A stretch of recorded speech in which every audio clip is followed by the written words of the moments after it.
Analisis begitu banyak, bicara begitu lebar, bahkan mencoba untuk menggiring opini publik ke arah-arah seolah-olah kegagalan Pak Jokowi banyak di Indonesia ini. Seolah-olah Pak Jokowi menjadi dalang utama akibat kehancuran bangsa ini.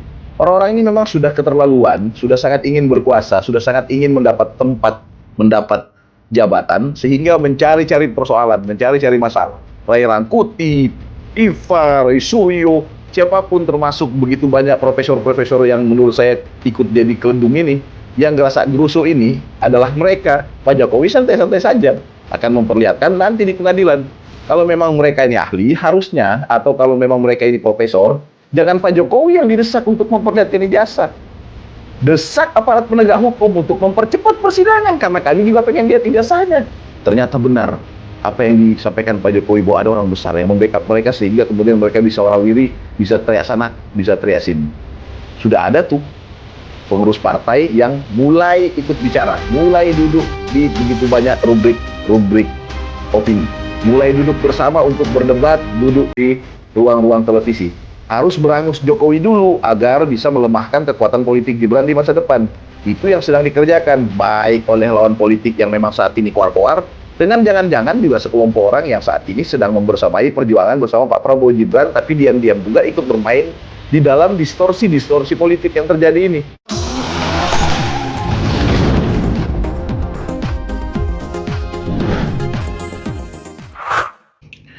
Hai, halo. Kalian ngumpul lagi di parkiran Om Kindi.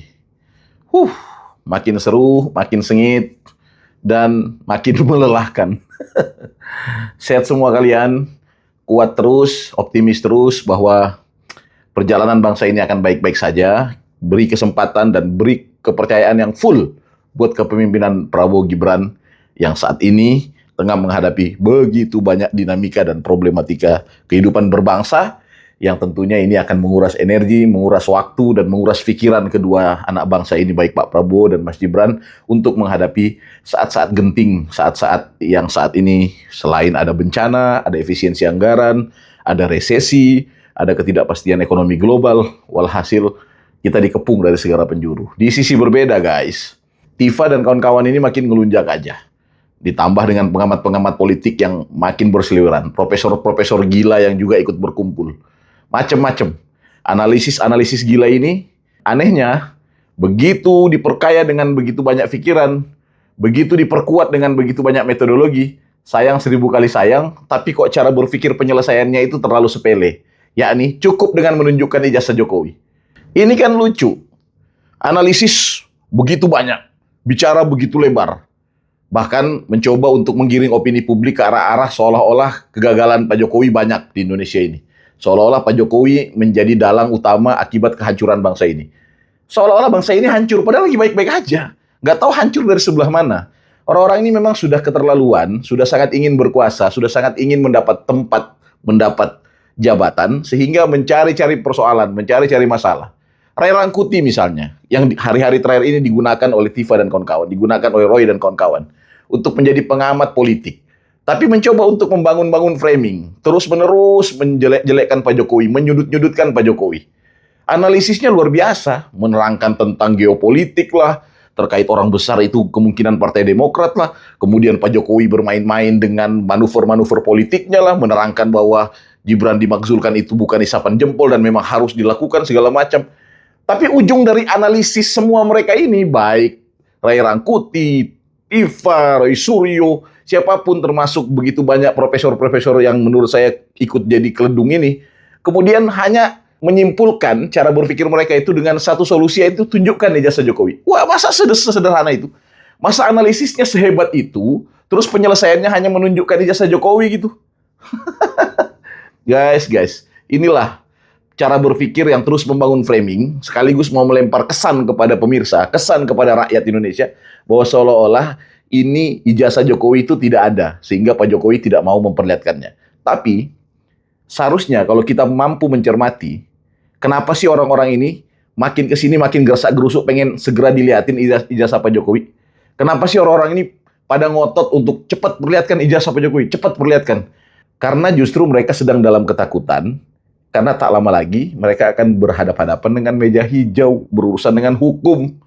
Itu problemnya. Makanya cepet-cepet pengen mereka lihat ijazah Pak Jokowi.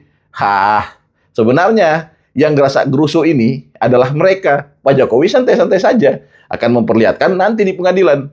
Kalau memang mereka ini ahli, harusnya, atau kalau memang mereka ini profesor, jangan Pak Jokowi yang didesak untuk memperlihatkan ijazah. Desak aparat penegak hukum untuk mempercepat persidangan, karena kami juga pengen lihat ijazahnya. Kalau mendesak pribadi orang, itu nggak bisa, itu hak privasi. Itu urusan beliau sendiri. Dia punya hak untuk menjaga kekayaan dia, harta dia. Bagi saya, ijazah bukan sekedar sebuah kertas yang menandakan Anda lulus dalam sekolah. Tapi bagi saya hari ini, ijazah adalah harta yang harus dijaga. Kenapa saya sebut harta? Karena dia bisa digunakan untuk melamar kerja, dia bisa digunakan untuk melamar sebagai calon anggota DPR, bisa digunakan melamar sebagai abdi negara, bahkan bisa digadai. Ijazah itu bisa diuangkan. Ada beberapa perusahaan yang menerima ijazah untuk digadaikan. Itu ada, karena dianggap surat berharga. Gitu loh. Lah kalau mau seenaknya diperlihatkan, bahaya bagi keberlangsungan bangsa kita. Bahaya bagi generasi penerus dan calon-calon pemimpin di masa depan. Justru Pak Jokowi ingin mengajak, yuk kita berperkara yuk. Ayo di meja sidang, saat saya dipanggil untuk memperlihatkan surat ijazah saya, kan saya bawa, memperlihatkan. Dan di situ clear. Kenapa? Karena disitulah objektivitas bekerja. Kalau ijazah itu diperlihatkan untuk Roy Suryo mau teliti dulu, waduh, tentu sangat berbahaya. Guys, ini semua framing yang dimainkan, yang akhir-akhir ini makin kencang. Mereka teriak tentang tunjukin ijazah Jokowi, tunjukin ijazah Jokowi. Hati-hati dengan framing ini. Hati-hati dengan metodologi yang mereka gunakan saat-saat ini untuk menipu rakyat. Walhasil, hari ini juga kita semua bisa melihat bagaimana para geng gila-gila ini ya bersatu dalam sebuah kelompok yang makin masif, teriak-teriak, koar-koar, makin ngelunjak, ya karena merasa belum ditahan, kemudian teriak sana, teriak sini. Mungkin teman-teman akan menganggap, wah ternyata mereka kuat, ternyata benar apa yang disampaikan Pak Jokowi bahwa ada orang besar yang membackup mereka sehingga kemudian mereka bisa warawiri, bisa teriak sana, bisa teriak sini. Guys, sebenarnya tidak juga. Menurut perspektif saya adalah ketika mereka makin teriak-teriak, itu karena mereka makin salah sebenarnya. Karena tidak ada jalan pulang. Tidak ada jalan untuk kembali. Sementara malu mau menyatakan permohonan maaf di depan publik. Itu malu, luar biasa malunya. Sehingga mereka tidak ada pilihan selain terus maju. Sampai-sampai harus menunggu bisikan dari alam gaib lah, segala macam, untuk memperkuat keyakinan mereka untuk menghadapi jeruji besi yang tidak lama lagi akan mereka diami.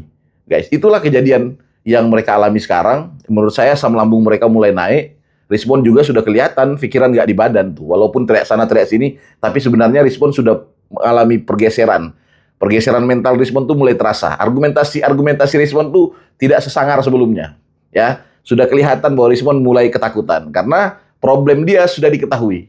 Problem dia, masalah ijazah dia pribadi juga sudah dikantongi oleh pihak aparat kepolisian, dan tidak lama lagi Rismon juga akan segera untuk bikin acara sendirian di selnya dia nanti. Kita minta selnya nanti kalau bisa kasih AC sedikit lah, biar agak dingin-dingin juga beliau di situ ya. Oke. Kemudian teman-teman sekalian, kita hari-hari terakhir ini melihat setelah pernyataan Sekjen DPP Partai Demokrat, kemudian beberapa petinggi partai angkat bicara, membicarakan terkait kasus ijazah Jokowi. Nah, ini sudah sampai ke ranah partai politik. Sebelumnya pertengkaran ini pertengkaran relawan melawan para ahli, pertengkaran penasihat hukum melawan lawyer, kan gitu. Kita selama ini disuguhkan pertengkaran itu. Nah, sekarang sudah ada tuh pengurus partai yang mulai ikut bicara, mulai duduk di begitu banyak rubrik opini, mulai duduk bersama untuk berdebat, duduk di ruang-ruang televisi. Mulai tergeser nih. Prediksi Pak Jokowi jangan-jangan makin mendekati kebenaran nih, gitu. Partai Demokrat kan sebenarnya nggak usah baper ya. Nggak usah baper gitu lah. Kalau untuk mengira bahwa orang besar yang dituduhkan itu adalah Pak SBY dan seterusnya. Menurut saya juga nggak perlu baper-baper amat. Karena saya juga sejak awal, beberapa podcast saya sampaikan bahwa dalam perspektif saya, Demokrat secara institusi tentu tidak mungkin mau ikut ngerecokin, mau ikut mendandanin problem ijazah palsu atau ijazah asli ini. Bukan di situ. Kalau kecuali ada kelompok komponen pihak 3, pihak 2 di internal partai yang kebetulan terafiliasi dengan perjumpaan kasus ijazah ini, itu mungkin sebuah kebetulan politik yang tidak terhindarkan. Dan di ruang dan waktu, percakapan ini akan selalu lebih maju, selalu akan melibatkan orang-orang baru lagi dari arah Rismond dan kawan-kawan, akan muncul lagi orang baru untuk angkat bicara, akan datang juga dari arah Pak Jokowi orang baru yang akan angkat bicara. Karena apa? Komponen-komponen yang akan masuk kembali dalam percakapan ini adalah komponen-komponen yang satu, kemungkinan berkepentingan secara politik. Dua, kemungkinan ya mungkin juga mau membangun citra dirinya agar cepat tenar juga, biar cepat terkenal. Seperti Rismond lah, orang kan nggak kenal dia juga sebelumnya. Walaupun dia pakar segala macam lah gitu. Cuman kalau bukan karena menyerang Pak Jokowi kan dia nggak ada yang kenal gitu loh. Jadi ada juga yang datang untuk kepentingan partainya. Mungkin ada juga yang datang gabung nimbrung di urusan ijazah ini, entah dalam membela atau mengkritik berpihak ke Pak Jokowi atau tidak, semua orang berkepentingan terhadap isu ijazah ini. Dan Pak Jokowi benar-benar membuka ruang demokrasi ini menjadi terbuka, dan orang-orang punya kesempatan untuk membangun citra dirinya melalui kasus ijazah Pak Jokowi. Beberapa teman saya saja, misalnya, yang perkawanan media sosialnya seperti Facebook atau Twitternya, ya mungkin hanya ratusan orang yang berteman sama dia, bahkan hanya puluhan kali. Tapi sejak mulai menyerang Pak Jokowi, udah mulai banyak tuh teman-temannya kan gitu. Begitupun dengan teman saya yang satu lagi, sedikit sebenarnya followersnya di Instagram, followersnya di Twitter misalnya, tapi gara-gara membela Pak Jokowi, banyak lagi orang yang gabung dengan dia. Banyak orang mendapatkan berkah di balik kekisruhan ijazah ini. Ya, Pak Jokowi standby, ya, posisi Pak Jokowi menunggu kapan gitu loh. Kapan sih kita akan bersidang? Itu yang ditunggu oleh Pak Jokowi sebenarnya. Jadi sekali lagi, kalau kalian ngotot mau melihat ijazah, maka desak aparat kepolisian untuk mempercepat proses. Naikkan agar kejaksaan segera mempercepat bersidang gitu loh. Itu kalau mau fair. Bukan Pak Jokowi yang kalian desak, karena ini sudah menjadi ranah hukum. Ijazah sudah disita oleh kepolisian, ijazah sudah diteliti, sudah diumumkan oleh Puslapor, tapi tetap kalian tidak terima. Ya sudah, kita ketemu saja di pengadilan. Kan begitu, clear. Untuk itu nggak usah gerasak-gerusuk, menyerang-nyerang, mencari-cari kambing hitam, dan lain sebagainya. Yang ujung dari semua ini kita ketahui adalah target utamanya adalah Mas Gibran.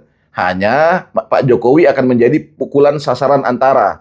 Harus berangus Jokowi dulu agar bisa melemahkan kekuatan politik Gibran di masa depan. Itu yang sedang dikerjakan, baik oleh lawan politik yang memang saat ini koar-koar, dengan jangan-jangan juga sekelompok orang yang saat ini sedang membersamai perjuangan bersama Pak Prabowo Gibran, tapi diam-diam juga ikut bermain di dalam distorsi-distorsi politik yang terjadi ini.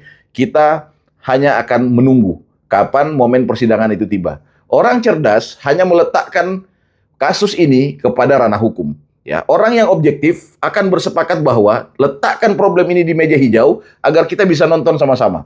Kita bisa bareng-bareng melihat siapa benar, siapa salah. Makin mereka teriak-teriak untuk memperlihatkan ijazah Pak Jokowi, makin mereka mendesak Jokowi harus memperlihatkan ijazahnya, makin terlihat bahwa mereka makin penuh dengan ketakutan. Karena tidak lama lagi mereka akan dipanggil ke ranah hukum. Ayo, Roy Suryo, berani nggak besok desak aparat kejaksaan untuk dorong masalah ini ke pengadilan secepatnya? Berani nggak? Pengacara siapa tuh? Si Saudara Ahmad Kozinuddin. Saudara Ahmad Kozinuddin desak aparat kepolisian. Desak kejaksaan untuk percepat pengadilan. Anda kan pengacara, jago bersidang, jago beracara, jago berdebat. Desak aparat kejaksaan untuk segera masuk ke pengadilan barang ini supaya bisa sama-sama kita melihat. Kan kalian menuduh ijazah Jokowi tidak ada.